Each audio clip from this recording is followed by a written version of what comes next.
Zhao, or Summons of the Soul. When I was young, I was pure and spotless.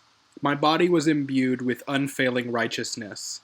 Lacuna, this perfect virtue. Entangled in the world's affairs, grew foul with neglect. Lacking the means to have this virtue tested, I have long been unfortunate and full of bitter sorrow. The Lord God said to Wu Yang, "There is a man on earth below whom I would help. His soul has left him. Make divination for him." Wu Yang replied, "The master of dreams, the Lord God's bidding is hard to follow." The Lord God said, "You must divine for him. I fear that if you any longer decline, it will be too late." Wu Yang thereupon went down and summoned the soul, saying, "O soul, come back. Why have you left your old abode and fled to the earth's far corners, deserting the place of your delight to meet all those things of evil omen? O soul, come back. In the east you cannot abide. There are giants there, 1,000 fathoms tall, who seek only for souls to catch, and 10 suns that come out together, melting metal, dissolving stone. The folk that live there can bear it, but you, soul, would be consumed. O soul, come back. In the east you cannot abide. O soul, come back. In the south you cannot stay. There the people have tattooed faces and blackened teeth. They sacrifice flesh of men and pound their bones for meat paste. There the venomous cobra abounds, and the great fox that can run 100 leagues, and the great 9-headed serpent who darts swiftly this way and that, and swallows men as a sweet relish. O soul, come back. In the south you may not linger. O soul, come back, for the west holds many perils. The moving sands stretch on for 100 leagues. You will be swept into the thunder's chasm, and dashed in pieces, unable to help yourself. And even should you chance to escape from that, beyond is the empty desert, and red ants as huge as elephants, and wasps as big as gourds. The 5 grains do not grow there, dry stalks are the only food, and the earth there scorches men up. There is nowhere to look for water, and you will drift there forever, with nowhere to go in that vastness. O soul, come back, lest you bring on yourself perdition. O soul, come back. In the north you may not stay. There the layered ice rises high, and the snowflakes fly for 100 leagues and more. O soul, come back. You cannot long stay there. O soul, come back. Climb not to the heaven above, for tigers and leopards guard the 9 gates, with jaws ever ready to rend up mortal men, and one man with 9 heads that can pull up 9,000 trees, and the slant-eyed jackal wolves pad to and fro. They hang out men for sport and drop them in the abyss, and only at God's command may they ever rest or sleep. O soul, come back, lest you fall into this danger. O soul, come back. Go not down to the land of darkness, where the earth god lies 9-coiled with dreadful horns on his forehead, and a great humped back and bloody thumbs, pursuing men swift-footed. 3 eyes he has in his tiger's head, and his body is like a bull's. O soul, come back, lest you bring on yourself disaster. O soul, come back and enter the gate of the city. Skilled priests are there who call you, walking backwards to lead you in. Qin basket work, silk cords of qi, and silken banners of zheng. All things are there proper for your recall, and with long-drawn, piercing cries they summon the wandering soul. O soul, come back, return to your old abode. All the quarters of the world are full of harm and evil. Hear while I describe for you your quiet and reposeful home. High halls and deep chambers, with railings and tiered balconies. Stepped terraces, store-eyed pavilions, whose tops look on the high mountains. Lattice doors with scarlet interstices and carving on the square lintels. Draughtless rooms for winter, galleries cool in summer. Streams and gullies wind in and out, purling prettily. A warm breeze bends the melilotus and sets the tall orchids swaying. Beyond the hall in the apartments, the ceilings and floors are vermilion. The chambers of polished stone with kingfisher curtains hanging from jasper hooks. Bedspreads of kingfisher seeded with pearls, dazzling in brightness. Auras of fine silk covers the walls. Damask canopies stretch overhead. Braids and ribbons, brocades and satins, fastened with rings of precious stone. Many a rich and curious thing is to be seen in the furnishings of the chamber. Bright candles of orchid-perfumed fat light up flower-like faces that await you.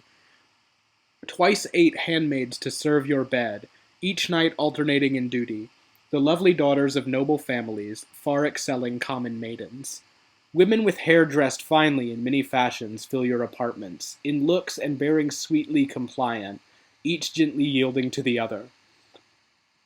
But despite their soft looks, of strong and noble natures, lofty spirits, beauty and elegance grace the inner chambers, moth-like eyebrows and lustrous eyes that dart out beams of brightness, delicate coloring, soft round flesh, flashing seductive glances. In your garden pavilion by the long bed curtains, they wait your royal pleasure. Of kingfisher feathers, its purple curtains and the blue hangings that furnish its high hall.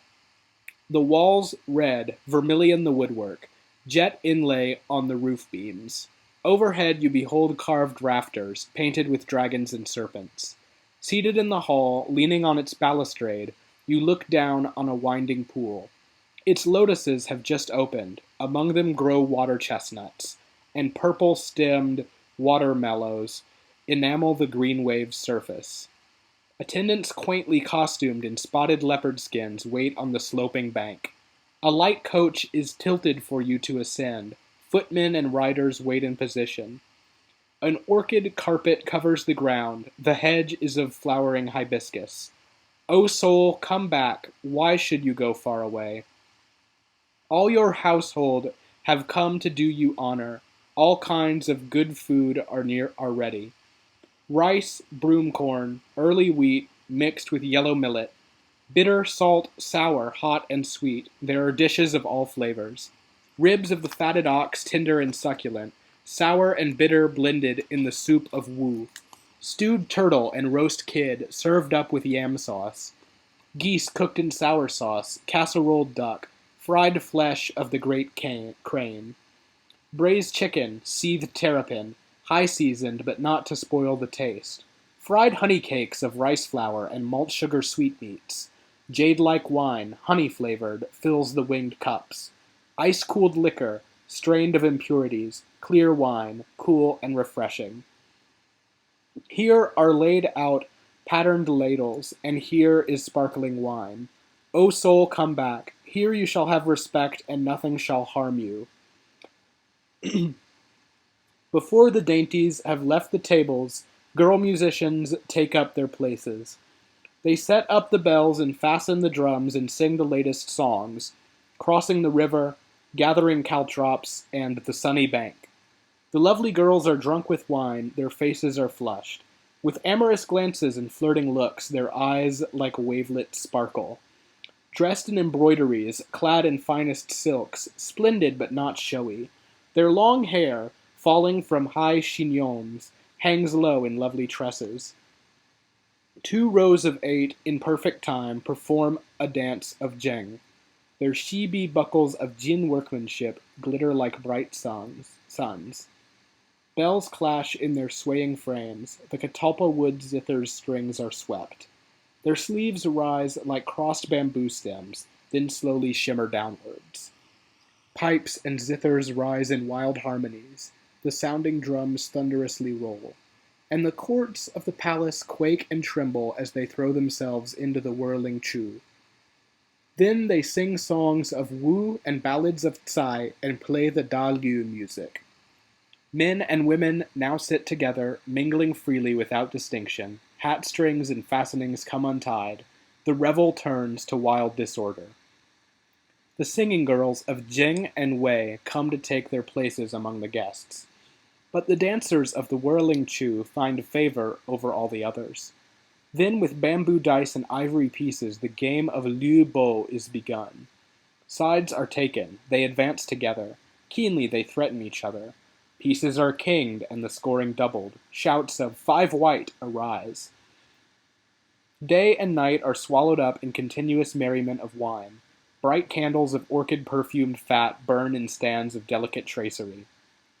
The guests compose snatches to express their thoughts as the orchid fragrance steals over them, and those with some object of their affections lovingly tell their verses to each other. In wine they attain the heights of pleasure and give delight to the dear departed. O soul, come back, return to your old abode. Luang. In the new year, as spring began, we set off for the south. The green duckweed lay on the water, and the white flag flowered. Our road passed through Lujiang with Changbo on the right hand. I stood on the marsh's margin and looked far out on the distance. My team was of 4 jet horses. We set out together 1,000 chariots strong. The beaters' fires flickered skyward, and the smoke rose like a pall. I trotted to where the throng was, and galloped ahead to draw them, then reined as we sighted our quarry and wheeled around to the right hand. I raced with the king in the marshland to see which of us should take it. The king himself shot the arrow, the rhinoceros turned and fled. The darkness yields to daylight. We cannot stay much longer. Marsh orchids cover the path here. This way must be too marshy. On the river's waters roll. Above them grow woods of maple. The eye travels on 1,000 li, and the heart breaks for sorrow. O soul, come back. Alas for the southern land.